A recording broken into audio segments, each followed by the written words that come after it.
Good morning students. तो जैसे कि कल का लेक्चर था रोल थ्योरम के बारे में, आज हमारा जो लेक्चर है वो है लैग्रेंज मीन वैल्यू थ्योरम के बारे में। LANGRANG mean value theorem. शायद आपको ये रोल थ्योरम तो समझ में आ गई होगी। इन दोनों में सिर्फ एक फर्क है छोटा सा। जब इसको लिखते हैं तब तो क्या लिखते हैं, जैसे मान लो ये कोई एक्स एक्सिस वाई एक्सिस है, ये कोई फंक्शन का ग्राफ, ठीक है। तो ये जो एंड पॉइंट है ना, ये हमें कहाँ पे लेने होते हैं, सेम लेवल पे। मतलब जितना यहाँ पे दूसरा पॉइंट भी कहाँ लेना पड़ेगा, यहीं पे। मान लो ये ए था एक्स एक्सिस पे, ये क्या है बी, तो ये पॉइंट क्या होगा एफ ऑफ ए, और ये क्या होगा एफ ऑफ बी। तो अगर रोल थ्योरम क्या कह रही थी, अगर दो पॉइंट पे वैल्यू सेम है, उनके बीच का फंक्शन क्या है, कॉन्टिन्यूअस है, डिफरेंशिएबल भी है, तो कम से कम एक पॉइंट ऐसा मिलेगा जहां पे जो टेंजेंट है, इधर भी हो सकती थी और इधर भी है, तो वही लाइन ना सेम, जो टेंजेंट है वो किसके पैरेलल होती है, इन दोनों को मिलाते हैं हम उसके, और ये दोनों किसके पैरेलल है, खुद एक्स एक्सिस के। क्योंकि आप जब भी कोई दो वैल्यू सेम लोगे, उनको मिलाओगे तो वो लाइन किसके पैरेलल आएगी, हमेशा एक्स एक्सिस के। लैग्रेंज मीन वैल्यू थ्योरम क्या कहती है, अगर मान लो तुमने ये जो दो एंड पॉइंट है सेम लेवल पे नहीं ली, जो तुम्हारा एफ ऑफ ए है और जो तुम्हारा एफ ऑफ बी है, ये ए और ये बी, मान लो तुम्हारा फंक्शन अब ये ऐसा है, तो एफ ऑफ ए किसके इक्वल नहीं है, एफ ऑफ बी के इक्वल नहीं है। तो जब तुम इनको मिलाओगे तो ये लाइन किसके पैरेलल नहीं आएगी, एक्स एक्सिस के पैरेलल नहीं आएगी। तो लैग्रेंज मीन वैल्यू थ्योरम क्या कहती है कि इनके बीच में एक पॉइंट ऐसा मिलेगा, कहीं भी यहां मिले यहां मिले, कम से कम एक, दो भी मिल सकते हैं और 10 भी, वो जहां पे टेंजेंट क्लिक होगी वो टेंजेंट किसके पैरेलल आएगी, इन दोनों को जो लाइन ज्वाइन करती है उसके पैरेलल। तो देखो ये क्या कह रहा था, ये भी सेम बात है और ये वो भी सेम ही बात है, बस इसमें क्या दिक्कत है, इसमें जब वैल्यू इक्वल लेते हैं तो जो लाइन आती है किसके पैरेलल आती है, एक्स एक्सिस के। और जब कोई लाइन एक्स एक्सिस के पैरेलल होती है तो एक्स एक्सिस के साथ एंगल कितना बनाती है, 0 डिग्री, क्योंकि दो पैरेलल लाइन के बीच में एंगल कितना होता है, 0 डिग्री। तो जब एंगल ही 0 बना रही है तो tan थीटा क्या आता है, tan theta is equal to tan 0, और वो क्या होता है 0। तो रोल थ्योरम में हम क्या बोल देते हैं, एफ डैश ऑफ सी क्या होता है 0। पर इसमें क्या बोलेंगे, इसमें 0 तो है नहीं, क्योंकि ये लाइन किसके पैरेलल नहीं है, एक्स एक्सिस के पैरेलल नहीं है, तो कोई ना कोई एंगल तो बना रही है ना थीटा। तो इसका वो जो थीटा है, जो tan थीटा है, हमें वो बताना है। तो जो एफ डैश ऑफ सी है लैग्रेंज मीन वैल्यू थ्योरम में, वो क्या होता है, देखो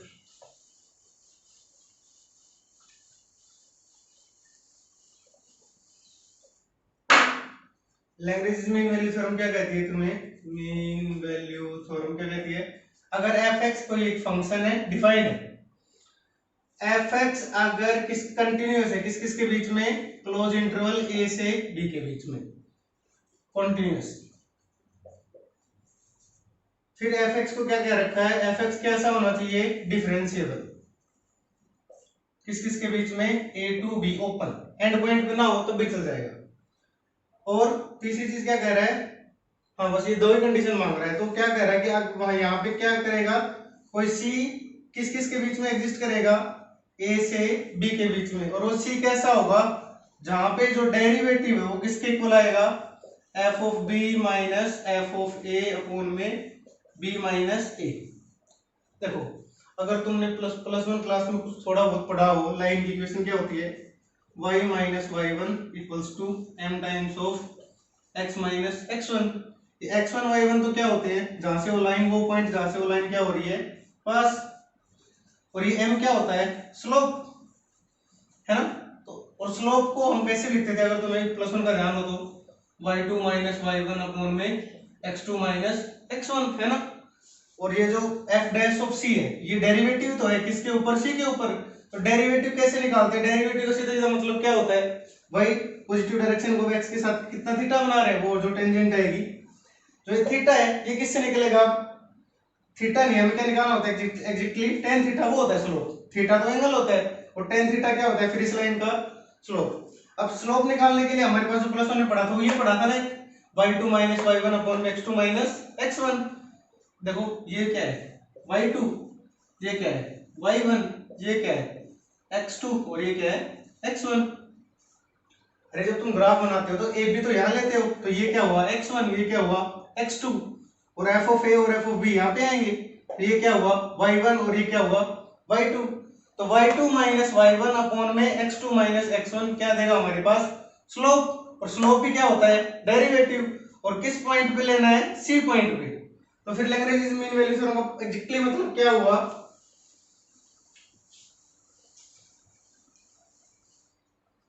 कि अगर वो डिफरेंशिएबल भी है किस पे a टू b, तो कोई c एग्जिस्ट करेगा कहां पे a to b such that derivative at that point will be equal to slope of the line. तो f of b minus f of a upon b minus a। देखो graph से देखो इसको फिर से एक बार, देखो मान लो ये तुम्हारे पास ग्राफ है, ये एक्सिस है, ये ए पॉइंट है, ये बी पॉइंट है, एफ ऑफ ए की वैल्यू ये है और एफ ऑफ बी की वैल्यू क्या है ये। ठीक है, हमने इन दोनों के बीच में एक ग्राफ बनाया, कैसा भी ग्राफ बना लो मैं ऐसा बना रहा हूँ बस। ठीक है, तो क्या ये फंक्शन कॉन्टिन्यूअस है? हाँ भाई है, पूरी की पूरी लाइन कहीं टूटी हुई नहीं है। क्या ये डिफरेंशिएबल है? हाँ भाई डिफरेंशिएबल भी है। क्यों? क्योंकि कहीं भी ना तो शार्प पॉइंट आ रहा है चेंज हो रहा है, ना ही क्या हो रहा है ग्राफ टूटा हुआ है। तो लैग्रेंज मीन वैल्यू थ्योरम क्या कहती है कि इनके बीच में कम से कम एक पॉइंट ऐसा मिलेगा जहां पे टेंजेंट इस लाइन के पैरेलल होगी, जो इन दोनों को मिलाएंगे ना उस लाइन की क्या आएगी पैरेलल। हमें इस लाइन के जो स्लोप वो क्या निकालना होता है स्लोप। स्लोप क्या होता है? अरे भाई टेंजेंट टेन थीटा। वो तो ये कहां से निकलेगा? ये जो थीटा बन रहा है ना, और ये थीटा कहां से आता है? मान लो ये पॉइंट क्या है मेरे पास x1 y1, तो ये जो लाइन बनेगी और ये जो लाइन बनेगी उसका स्लोप कहां से आएगा? F of B minus F of a upon में बी माइनस ए। अरे वही y2 माइनस y1 अपॉन में x2 माइनस x1। देखो क्वेश्चन देखो एक आधा,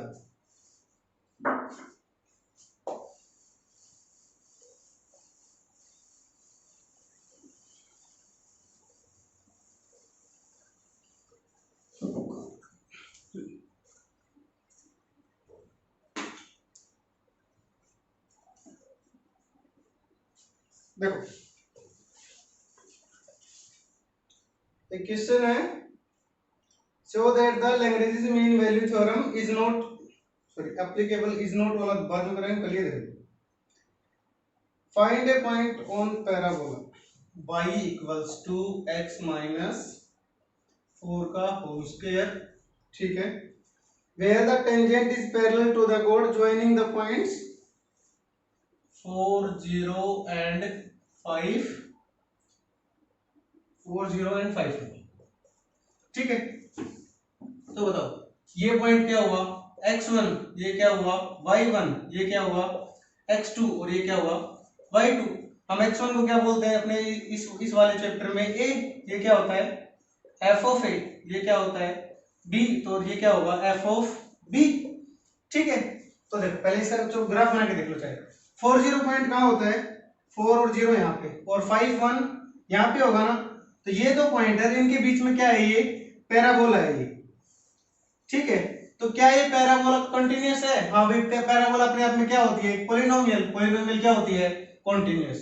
तो भाई जो x माइनस 4 का जो स्क्वायर है वो कॉन्टिन्यूअस है किस किस के बीच में 4 से लेके 5 के बीच में। देखो a ये है b ये है, f ऑफ a ये है और f ऑफ b 1। ठीक है, ओके, इसको कैसे भी लिख सकते थे इसी पॉइंट को, f ऑफ 4 कितना है 0 और f ऑफ 5 कितना है 1। ठीक है, देखो कॉन्टिन्यूअस हो गया। डिफरेंशिएबल है क्या? तुम इसका डिफरेंशिएशन कर सकते हो? हाँ कर सकते हैं। इसका डिफरेंशिएशन क्या होगा वैसे x माइनस 4 के होल स्क्वायर का 2 आगे आएगा, x minus 4 as it is, 2 में से गया तो पावर कितनी बची 1, फिर x माइनस 4 का क्या होगा 1। तो ये डिफरेंशिएबल है। तो फिर लैग्रेंज मीन वैल्यू थ्योरम को कैसे एप्लीकेबल करोगे कि कोई एक पॉइंट मिलेगा c कैसा such that f of b minus f of a upon में b माइनस a। ठीक है, f डैश ऑफ c निकालो, इसका डेरिवेटिव करोगे उसमें c रखोगे तो क्या आएगा बताओ, यहाँ पे c रखोगे तो क्या आएगा 2 टाइम्स ऑफ c माइनस 4 की पावर 1 इंटू 1 करो या ना करो equals to f of b minus f of a। f of b कितना है 1 माइनस 0 और b माइनस a मतलब 5 माइनस 4 कितना है ये 1। इसका मतलब 2 टाइम्स ऑफ c माइनस 4 कितना है 1। तो बताओ c माइनस 4 कितना हुआ हाफ और c कितना हुआ हाफ प्लस 4 मतलब 9/2।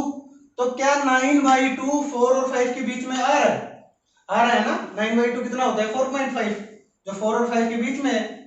तो हमें एक क्वेश्चन मिला था y is equal to x minus 4 का होल स्क्वायर और उसमें हमने क्या लगानी थी लैग्रेंज मीन वैल्यू थ्योरम। और लैग्रेंज मीन वैल्यू थ्योरम क्या कहती है कि ये जो x कोऑर्डिनेट है दोनों इनके बीच में कोई c मिलना चाहिए जो कितना आया हमारा 9/2 जहां पे जो डेरिवेटिव है वो किसके इक्वल होता है स्लोप। स्लोप कौन से किसके स्लोप के इक्वल वो जो लाइन है जो एंड पॉइंट को जो मिला रही है उस लाइन के पैरेलल होता है। पैरेलल होने का मतलब क्या होता है दोनों का स्लोप क्या है इक्वल। और इसका स्लोप कैसे देंगे हम f of b minus f of a upon में b माइनस a। ठीक है क्योंकि स्लोप का फॉर्मूला तुमने अगर प्लस में पढ़ा हो तो याद हो तो वही होता है y2 माइनस y1 अपॉन में x2 माइनस x1। मान लो ये जो पॉइंट था तुम्हारा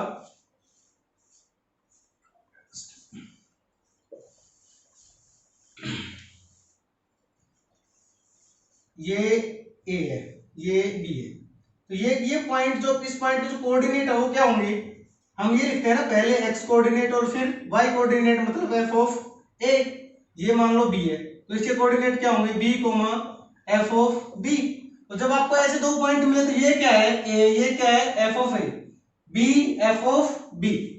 और जब तुम इन दोनों को मिलाओगे अब बताओ इस लाइन का स्लोप कैसे निकालते हैं +1 का याद हो तो इसमें से ये माइनस करो और इसमें से ये माइनस करो और जो ये लाइन है इसका स्लोप भी क्या ही आएगा इसके बराबर क्यों क्योंकि ये दोनों क्या है पैरेलल। ठीक है एक आधा क्वेश्चन और देखते हैं चलो।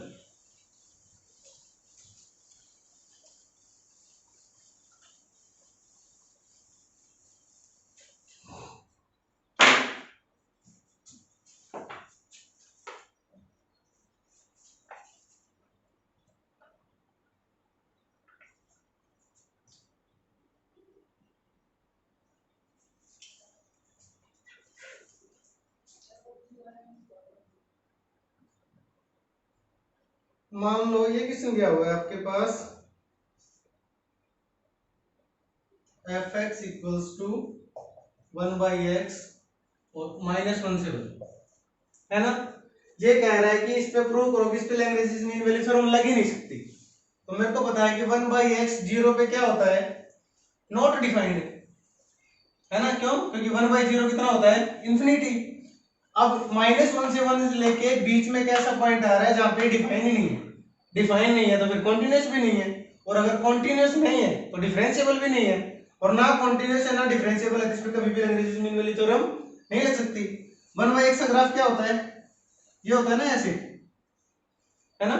जैसे जैसे तुम जीरो की तरफ जाओगे जैसे जैसे तुम जीरो की तरफ जाओगे जैसे जैसे जीरो की जितना क्लोज होगे वैल्यू y की कितनी मिलेगी इंफिनिटी। और जैसे जैसे x बढ़ेगा अगर 1/∞ क्या होता है 0 तो अगर इंफिनिटी की तरफ तुम खुद जाओगे तो वैल्यू कितनी आएगी 0। अब ये बताओ ये फंक्शन डिफरेंशिएबल तो है अगर 0 से उस साइड ले लेते या 0 से -1 से 1 के बीच में क्या आएगा ये इधर ऐसे। तो अब बताओ जब -1 से 1 के बीच में तो ये ग्राफ है और सॉरी -1 से 0 के बीच में ये ग्राफ है और 0 से 1 के बीच में ये ग्राफ है पर 0 पे तो डिसकंटीन्यूअस हो गया ना। 0 के लेफ्ट में ये वाली वैल्यू 0 के राइट में ये वाली वैल्यू तो इस पे जो लैग्रेंज मीन वैल्यू थ्योरम है वो एप्लीकेबल नहीं। ठीक है एक आधा क्वेश्चन और देख लो फिर ये चैप्टर कंप्लीट हो जाएगा मीन वैल्यू थ्योरम। देखो जैसे कह रहा है क्वेश्चन है f of x equals to x³ minus 5x² plus -3x और किस इंटरवल पे बताना है हमें 1 से 3।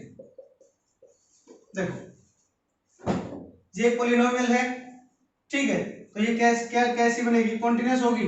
ठीक है क्या तुम इसका डिफरेंशिएशन कर सकते हो हाँ अलग अलग तीनों टर्म का अलग अलग हो जाएगा ये डिफरेंशिएबल भी है। ठीक है तो हमें चाहिए क्या फिर हमें इन दोनों पॉइंट के बीच में कोई ऐसा पॉइंट चाहिए जिसका हम क्या नाम देते हैं c जहां पे डेरिवेटिव किसके इक्वल होता है f of B minus F of a upon में बी माइनस ए।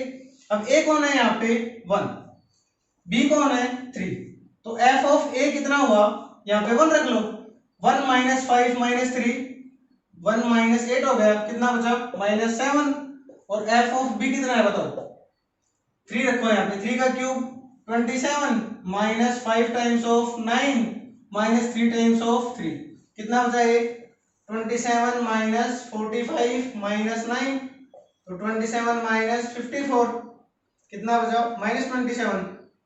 ठीक है, तो एफ ऑफ बी की वैल्यू कितनी आएगी -27। तो अब देखो एफ डैश ऑफ सी, तो इसका डेरिवेटिव निकालना पड़ेगा ना, पहले इसका डेरिवेटिव करो, क्या आएगा एफ डैश ऑफ एक्स क्या आएगा 3 आगे x square minus 5 into 2x minus 3 into 1, x cube का क्या होता है 3x स्क्वायर, एक्स स्क्वायर का क्या होगा 2x और x का क्या होगा 1, तो बताओ एफ डैश ऑफ सी का क्या होगा फिर 3c स्क्वायर माइनस 5 इंटू 10 और x की जगह c माइनस 3, और ये किसके इक्वल आना चाहिए F of B minus F of A, मतलब -27 माइनस -7 अपॉन में 3 माइनस 1, कितना आ जाएगा बताओ -27 प्लस 7 अपॉन में 2, कितना आ गया -20/2, कितना आएगा -10, इसका मतलब 3c स्क्वायर माइनस 10c